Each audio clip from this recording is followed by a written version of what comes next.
ဒီလက်နဲ့မွေမယ်ဒီနေ့တော့ဒီလက်နဲ့မွေဖို့အတွက် New Hero ဆိုတာကိုတောက်ကြိုက်မှာဖြစ်ပါတယ်။ကယ်ဗင်မှာဘယ်လောက်ထိတလဲဆိုလဲဆိုလို့ရှိရင်သူ့အတန်နားထောင်ကြည့် ဟဲ့ငူပါမျိုးဟိုပကံမျိုးတဲ့ ပကံမျိုးတော်သူ့ပါစတဲ့ရောက်မှာပဲငူအမျိုးဖြစ်သွားတယ်။ဆိုတာကြိုက်မဲ့ဆိုလို့ရှိရင်တော့လက်ကတော့မဖြစ်မနေမြန်မရမယ်။လက်မြန်မေးဆိုလို့ရှိရင်တော့ဆိုတာကြိုက်လို့ရမှာပါ။လက်မမြန်အောင်ဆိုလို့ရှိရင်တော့ဆိုတာကြိုက်လို့ရမှာမဟုတ်ပါဘူး။ကျေးဇူး။ဟိုကောင်မ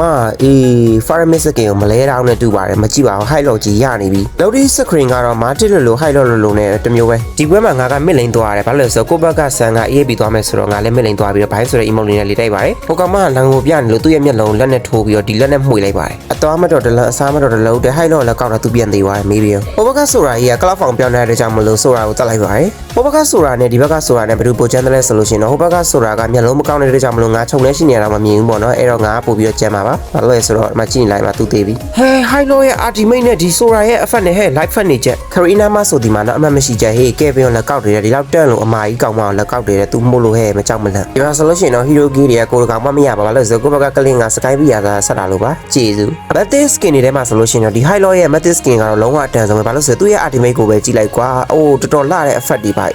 အခုထွက်လာတဲ့ high low ရဲ့ Matic skin တွေကဒီ new hero ဆိုတာထွက်လာနေတော်တော်လေးကိုကြိုက်တယ်သလားဘာလို့လဲဆိုတော့သူတို့ရဲ့ color တွေပါတွေကတော်တော်လေးကို live ဖက်မှုရှိတာကိုတွေ့ရတယ် electric foul သုံးရင်းနဲ့ ultimate ထပ်ပွင့်သွားတဲ့ကြောင့်မလို့ enemy ဘောကိုတက်ပြီးတော့ထိုးလိုက်ပါတယ်ဒီချိန်မှာဆိုလို့ရှိရင်တော့ဒီလက်နဲ့မှွေပြီးတော့ကိုကပဲပြန်ပြီးတော့ကြည့်သွားပါပြီကျေးဇူး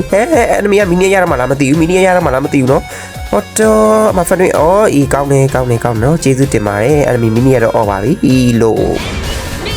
တကရှုံတော့မှာဆိုတော့လေမမ emote လေးပဲပြလိုက်ပါတော့မယ်ဒီ new hero ဆိုတာကလည်းကင်တက်ရင်ကြမ်းပြီးတော့မကင်တက်ရင်မကြမ်းပါဘူးငါလိုမျိုးကျွမ်းကျင်ကင်တက်တဲ့သူဆိုလို့ရှိရင်တော့ကြမ်းမှဖြစ်ပြီးတော့ကျွမ်းကျင်မကင်တက်တဲ့သူဆိုလို့ရှိရင်တော့မကြမ်းဘူးဖြစ်ပါတယ်အဲ့တော့ကင်တက်မယ်ဆိုလို့ရှိရင်တော့ကြမ်းပြီးမကင်တက်ဘူးဆိုလို့ရှိရင်တော့မကြမ်းပါဘူးဟုတ်ကဲ့ကျေးဇူး